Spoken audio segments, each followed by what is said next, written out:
YouTube चॅनलवरती आपलं सर्वांचं स्वागत आहे। आजच्या व्हिडिओमध्ये आपण MS एक्सेल मधील अतिशय महत्त्वाचा रिव्ह्यू टॅब शिकणार आहोत मित्रांनो।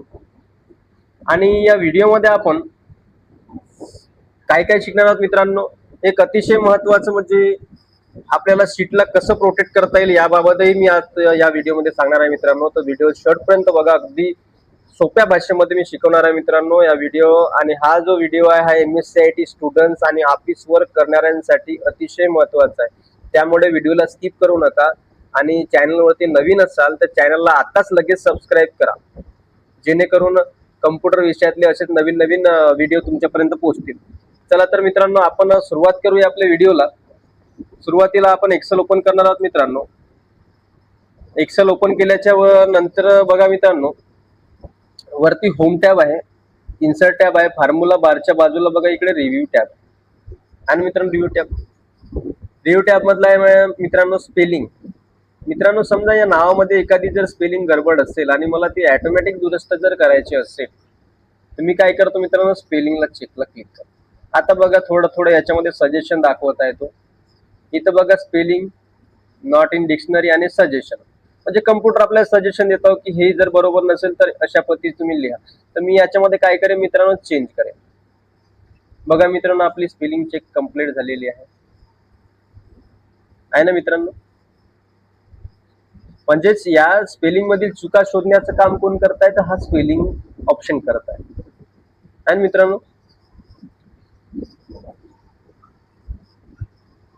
समजा आपण एक्सेल मध्ये चुकीचा वर्ड लिहिलेला आहे आणि रिव्ह्यू टॅब वर क्लिक केलं तर स्पेलिंग वर क्लिक करा, एक्सेल आपोआप चुकीचे शब्द तुम्हाला दाखवेल आणि यामुळे टायपिंग मिस्टेक लगेच समजेल।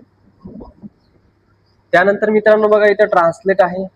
नेक्स्ट आपलं ट्रान्सलेट म्हणजे एका भाषेतून दुसऱ्या भाषेत ट्रान्सलेट करायचं आहे तर तो काम हा ट्रान्सलेट करतो। गुगल ट्रान्सलेट माहिती आहे मित्रांनो, बस सेम गुगल ट्रान्सलेट आहे, एवढंच आहे। आपल्याला गुगलच्या ब्राउझर मधून त्याला घ्यावं लागते, पण इथे एक्सेल मध्ये सेपरेटली ट्रान्सलेट आहे।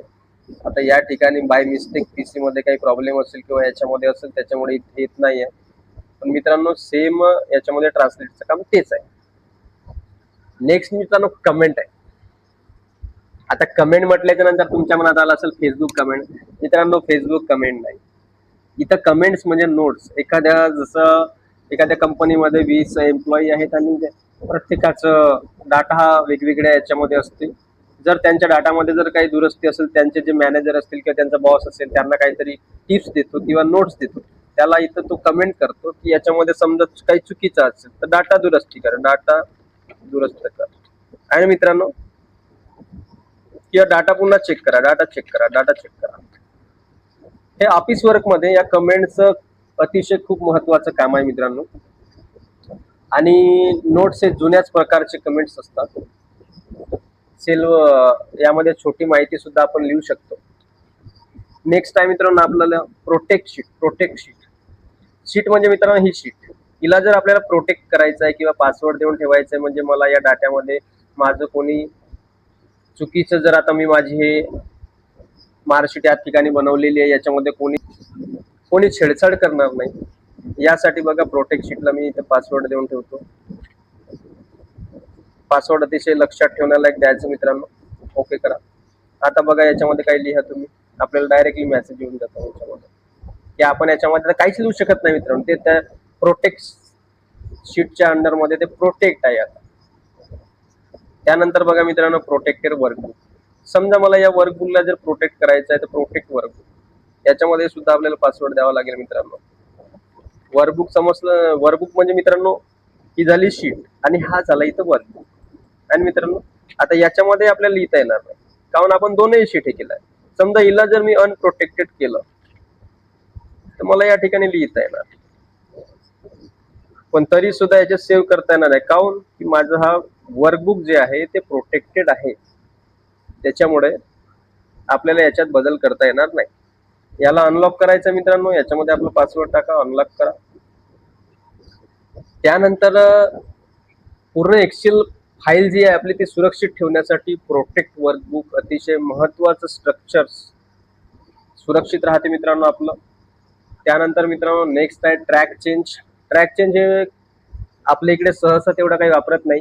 परंतु मित्रांनो, जर अनेक लोक एकाच फाईलवरती जर काम करत असतील आणि कोणाने काय बदल केले हेच पाहण्यासाठी ट्रॅक चेनचा उपयोग करतात मित्रांनो. ही ऑफिस आणि कंपनीमध्ये खूप या फीचरचा इम्पॉर्टंट आहे मित्रांनो. इथं हायलाइट चेंज आहे, इथं टिक करावं लागते आणि याला ओके करावं लागते.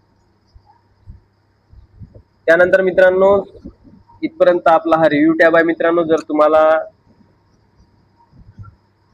रिव्ह्यू टॅब पूर्णपणे प्रॅक्टिकली शिकले असाल, या व्हिडिओला लाईक करा, शेअर करा आणि चॅनलला नक्की सबस्क्राईब करा मित्रांनो.